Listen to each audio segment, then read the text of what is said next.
So, mga ka-farmland, ang property po ay ito. Ito po ay located sa Cavite, Laguna. Ayan po, kita po nyo ang linya ng kuryente, ang kalsada. Ito po ay along the road at ang layo lang po nito sa highway ay 1-2 kilometers.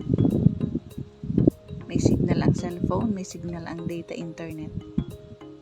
Ayan nga po, pinabakuran na po ng may-ari ng lupa. So, meron po itong kubo. Ayan, ayun po yung kubo niya. Ito po ay overlooking lang po ang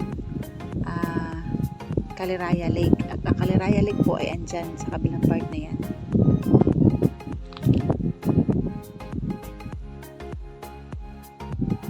Ayan.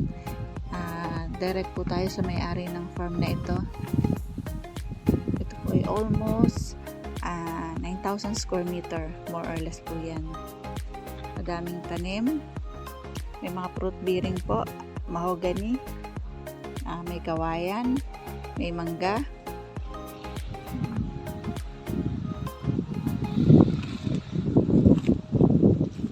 Wala lang po yung may-ari ng ng lupa, pero nagpaalam naman po kami sa may-ari ng lupa na dadaan dito para mabidyohan ang kanilang property.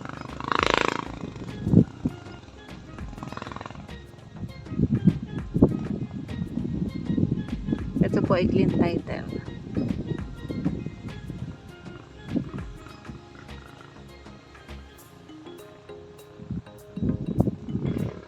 Slope, hilly, at may flat sa baba.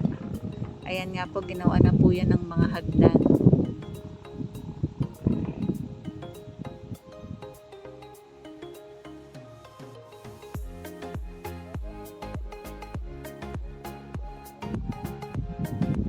Maganda po itong gawing camping site, resort, kasi nandito po tayo sa glamping, capital of the Philippines.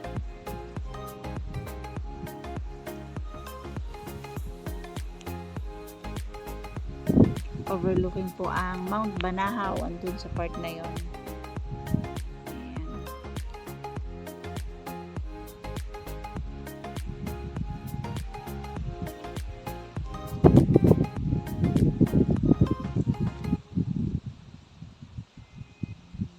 Ayan po, meron na din pong mga nakatayo dito sa kalapit.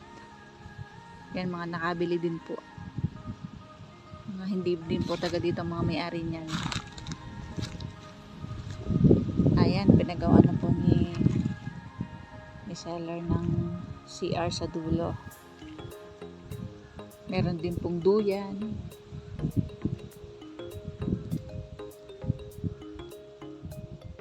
Bye bye mga ka-farmland.